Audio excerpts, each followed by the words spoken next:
welcome to a very special bookmark. Two international guest authors, Grzegorz Gorny and Janusz Rosikon, authors of Fatima Mysteries and Guadalupe Mysteries, both published by and available in the United States through Ignatius Press and the EWTN Religious Catalog. Welcome, Grzegorz and Janusz. It's good to have you back here. People have seen you on Father Mitch's show as well. I had the pleasure of interviewing you back a few years ago when we talked about trust, having to do with St. Faustina, and Witness to Mystery about the Holy Land. Now, these books are basically the same format as those prior books, right? Yeah, it's a series of books we published. We started, the first book was Trust, the next Witness to Mystery, and now the series about 10 books. Right. And now we're talking about Fatima. Here we are in the 100th anniversary. It's the month of October that this program is airing. So the Miracle of the Sun, kind of the culmination of Our Lady's 6 months from May on to October. We're here. How long did it take you to put this book together? Fatima, over 1 year, 1.5 years practically, but the first picture I took in 1990s when I visited Russia with figure of Our Lady from Fatima. The Pilgrim Virgin statue, which you have a picture of in the book, right? Yeah. In Red Square, right? Yeah, okay. in Red Square. That was very symbolic for me to put Our Lady on the pavement of Red Square. Later we visited Perm, the border of Europe, when there was procession during the night on the streets of Perm, and the Orthodox monks, together with Catholic priests from Brazil, as a matter of fact, hang up the statue, and 1,000 people try to touch Our Lady and pray. That was a kind of ecumenism. Right, exactly. Now, Grzegorz, in talking about Fatima, one of the things that's interesting is that you include in the book is a wonderful timeline that doesn't only talk about, let's say, what actually happened at Fatima, but our St. John Paul II and his part in this play, so to speak, and his assassination attempt that was put on him. And there's some interesting facts about that. What were some of the interesting facts that you found in looking at what happened in the assassination attempt? The adventure of John Paul II with Fatima began on the 13th of May 1981 on the St. Peter's Square in Rome. On this day, the Turkish terrorist Ahmet Ali Akça shot John Paul II twice with a pistol. And the Pope was sure that his saving was thanks of Our Lady. Because the bullet that would kill him made a slalom between the most important organs in the body, and the doctors were shocked. They said it was impossible, and Dr. Gabriel Turowski, a good friend of the Pope, drew the attention of John Paul II to the interesting convergence of dates. The first operation of Fatima took place on the 13th of May, and the attack on the St. Peter's Square in Rome took place also on the 13th of May. And after this, the Pope became interested in these operations of Fatima in the hospital Clinica Gemelli. He studied a dossier of Fatima, and after them he made the decision he must fulfill the request of Our Lady of Fatima and consecrate Russia to the Immaculate Heart of Mary. And do you believe that he actually did that? Because sometimes you'll hear people who say, well, it didn't really happen. Clearly in the book you indicate that you believe it did, right? Yes, many people in the world believe that the consecrating Russia to Immaculate Heart of Mary by the Pope is connecting with collapse of the communism. Right, Soviet Union. Right. And this story about Fatima is also our personal story, because the communism has very important place in the message of Fatima. We know communism or our own experience, because Janusz lived in communism for 50 years, and basically occupied Poland, right? Yes, I for 20, and this system was horrible. No freedom, no political freedom, no economical freedom. Freedom of religion was limited. Right. Human rights were limited. Secret service, propaganda, atheism. Right. It was dreadful, and we are grateful to Our Lady for the collapse of communism. Right. It's no coincidence that the fragment of the Berlin Wall stands next to Basilica in Fatima. Really? Okay. The connection there, obviously, Our Lady talking about the errors of communism that were happening in 1917 with the Russian Revolution that she was relating to, and how it really connects then back to the fall of the Soviet Union. Yes, in Fatima, Our Lady warned the people against the errors coming from Russia, which spread over the world. Right. And these errors are alive today. In 2010, the Pope Benedict XVI said the prophetic potential of Fatima is still current, is still valid.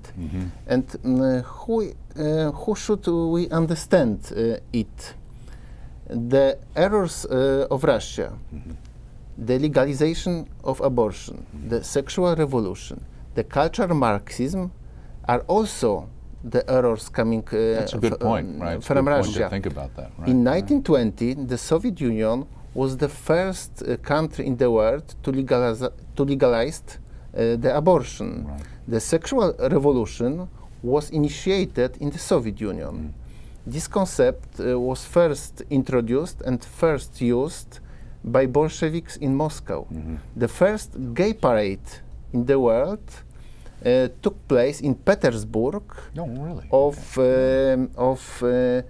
20th of December 2019. And the sexual revolution was the official policy of the Soviet Union in the first 8 years of its existence. Right. You can read more about in my book itself, right? Yes, exactly. yes. And these errors of Russia are still valid. Yes. Look, Right. look. The legalization of abortion started by Lenin is happening today in more and more countries.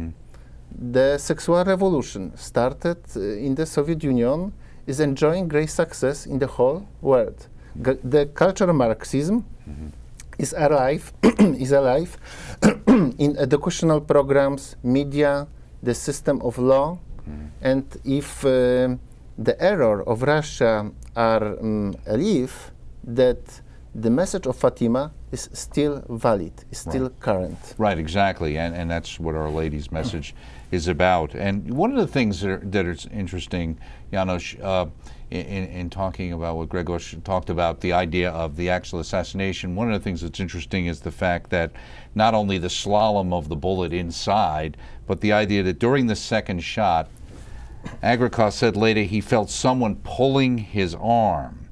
This is still a mysterious or unexplained matter. Yeah, we don't know. We still don't know what's happened, because there was nobody who did this. Right. Only when Aliakcha tried to leave the place of St. Peter, he just turned on the ground, and the sister covered him and kept him. But what's happened after the second shot, we didn't know. Right. Probably that was... And he thought the Holy Father would be wearing a vest, and he wasn't, right? Yeah. and so he adjusted his shot thinking he was shooting where the vest wouldn't be. So he also had that. But also interesting, coming from an American perspective, besides the fact that there might have been a second gunman, but the fact that 2 Americans were actually wounded in the event that happened itself. Probably we know that that was not only Ali Akça, because those Americans are on both sides of the pole. So probably that was also another person who shot. Right. Now, in the section on the Angel of Portugal, because in 1916 that's when the first apparition happened, Grzegorz, it says the Serbian nationalist from the Black Hand. Now, Gavrilo Princip. Now, when I think of the Black Hand, I think of like the mafia, but you know, like from Italy. But he was I'm assuming that was a different Black Hand. The Black Hand was the nationalist organization of Serbian, and this is the independent organization against the Austrian-Hungary Empire. And this association in Sarajevo was initiated the process to the First World. Right, exactly, and that's Archduke Ferdinand's was kind of the match that started everything off. Now, Janusz, you're a photographer and an expert photographer, gauged on some of the beautiful pictures that are in here. It goes without saying, and in fact, that also between the wonderful writing and the vision, that this is a very, you know, image-oriented presentation of the facts. Now, you've got some pictures in here that look like ones, at least that I haven't seen. Were you able to acquire and get images and pictures from these various events, including the Shepherd Children of Fatima, that really haven't been published that much? Yeah, we during this over 1 year we looking for the picture, not published picture. We try to find. We visit family of children. We visited archives, and also Fatima opened all archives for us. They offer us all archive pictures because. During the 3rd, 5th, and 6th operation, there was thousands of people. So of course, the photo taking photo was not popular like now. Right. But sure that some people had cameras. So there are some pictures. No published, and we published the first time. So we are very happy that it's possible to show a little bit more about. Now, Grzegorz, in writing the book too, you do a little history on Portugal at the time as well, because it puts context in. Because though we think of communism in the Soviet Union, Portugal was a kind of secular, kind of socialist, anti-Catholic country at the time in a lot of ways, right? People don't always realize that that was kind of what was going on in Portugal. Yes, in this time they were the persecution of the Christian faith, persecution of the Catholic Church in Portugal, because the government in Portugal was Freemasonic. Freemasons. Freemasons. Okay. Freemasons, and this government was against the church, against the religion. Right, exactly. Now, in talking about some of the descriptions here, the visionaries, you have quotations. You said that Lucia conveyed requests to Our Lady from people who had come to her during the last month. She mentioned those she remembered. Most frequently, they were matters concerned with physical and spiritual healing. Mary promised favors, but on one condition, and that condition was the recitation of the Rosary. And that's something she's still asking for today, right? For exactly the same. Yes, in Fatima, Our Lady has shown the people the rescue from the dreadful ideologies of the 20th century. And the remedy are prayer, rosary, repentance, conversion of heart, two special requests. The first one is the devotion of the first five Saturdays, right, and the second one is the consecrating Russia to the Immaculate Heart of Mary by the Pope. Right. And what's great is that you have this wonderful timeline in the front of the book, which you have in both your books, including your one on Guadalupe and the earlier books as well, which kind of help put all of these events in perspective for people. You can read your way through there. The other thing I found interesting is that you also included in this book some information, again, going back to St. Faustina. And it's interesting because you talk about Our Lady showing the children the vision of hell, and also St. Faustina had a vision of hell, right? Yes, yes, exactly. We observe the connection between the apparitions of Fatima and the apparitions of Saint Faustina, and we present this connection with our book. Mm-hmm. Right, exactly. Yeah, because Faustina met many times Jesus, and there was many connections between those facts. Right. And Faustina died in 1938. Saint Lucina died a few years ago. So right. on timeline is there are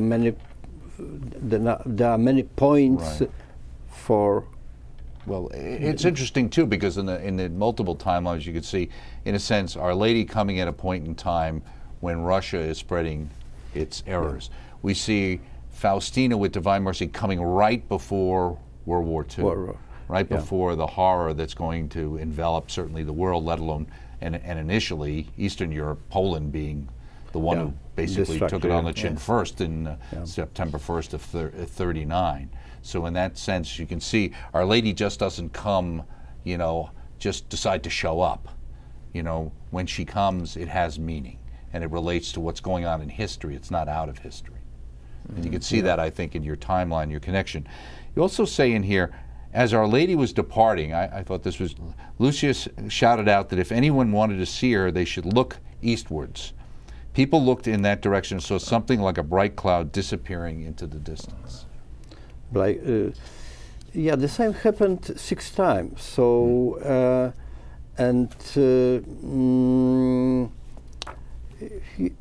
you know, we've got very good relation of professor from Coimbra who observe the last apparition and who notes very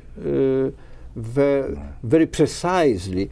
He used a watch. 1917 watch was not like now. Right. He had a good watch and binoculars, and he noted that his relation is absolutely unique, because at this time the small lightning started the vision of children. Right. The children looks like talk with somebody.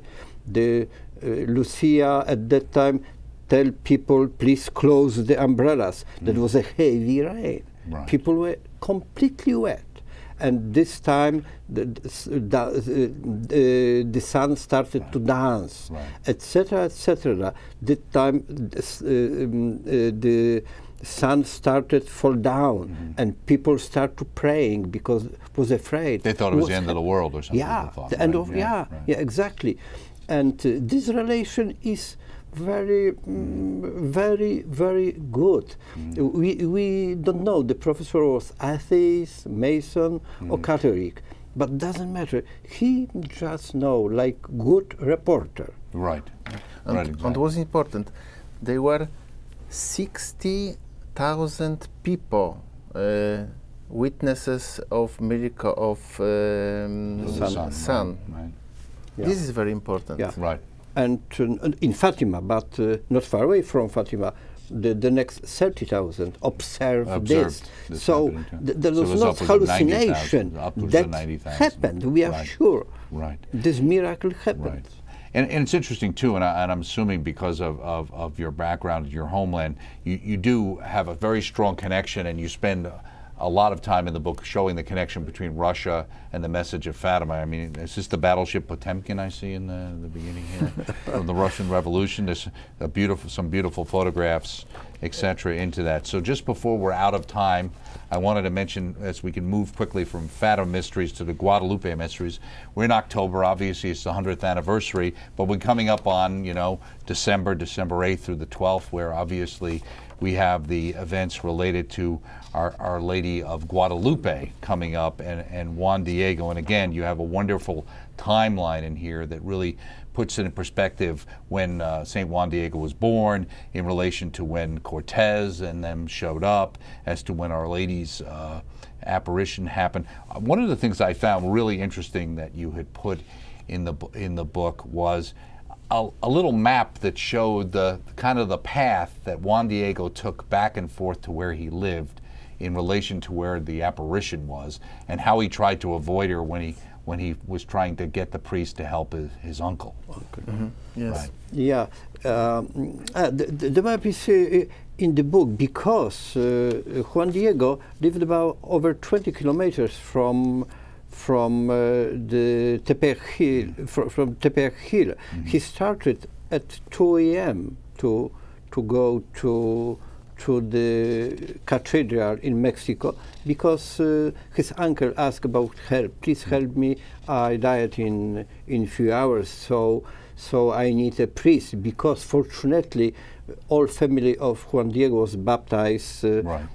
So Juan He came Diego from one of the tribes that was the earliest ones to be converted, right? Yeah, not many, just few hundreds before apparition of Our Lady.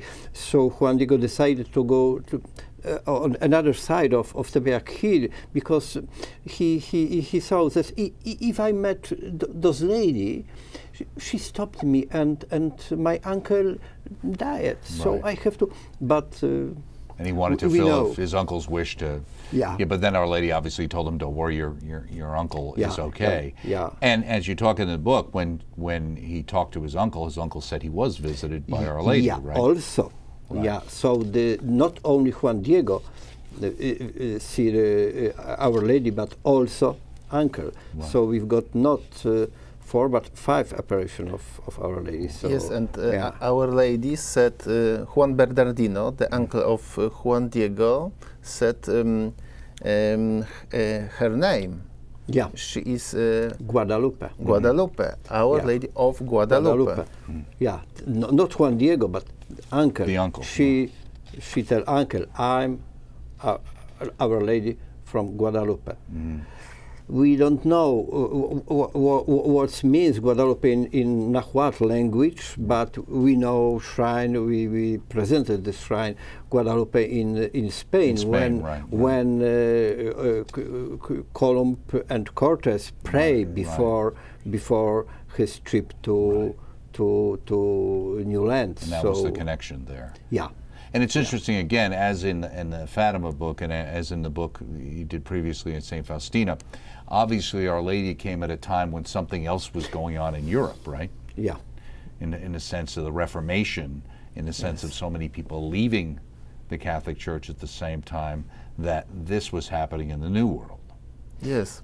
Thanks to Our Lady of Guadalupe, 9 million Indians converted into Catholicism during 9 years. Why?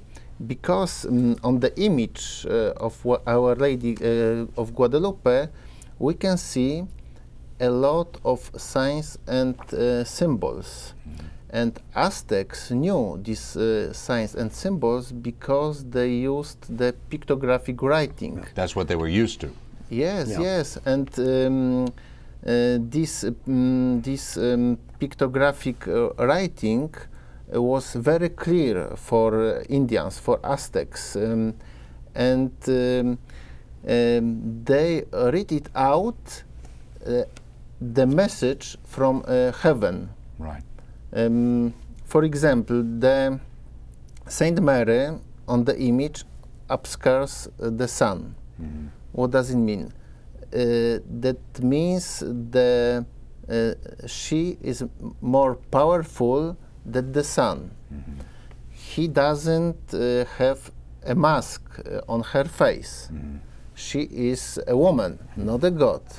She has loose hair. Right. Which is characteristic for a virgin. Right, and you have that all explained in several beautiful pages in the book.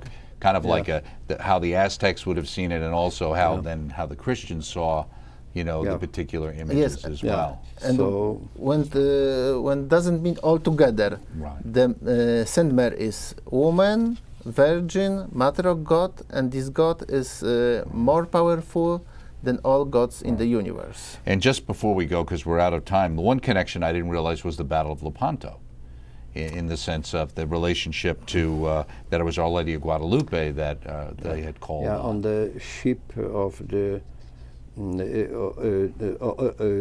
Juan de Asturia. Juan de Asturia. He had small Guadalupe, not painting but drawing of Our Lady, and also all people pray rosary. Thousands of Europeans pray rosary in this before this battle, and miraculous. That was like miracles that some wind change Europe and other things that changed history of Europe. And the one thing, this is just, I thought it was interesting, Admiral Giovanni Andrea Doria. I never realized that where it's the famous ship, the Andrea Doria, which was famous for sinking off Long Island, was actually named after, I guess, probably after him from the Battle of Lepanto. Well, thank you so much for your wonderful work. It's great to see you, and these books are just beautiful. I can't say enough about them. So we're speaking here with Grzegorz and Janusz about their two books, Fatima Mysteries and Guadalupe Mysteries, both available through Ignatius Press and, of course, through the EWTN Religious Catalog. You have to check these out. Beautiful for your family, beautiful images for Our Lady of Fatima, and also coming up on Our Lady of Guadalupe. And thank you so much for joining us on this special EWTN bookmark. See you next time.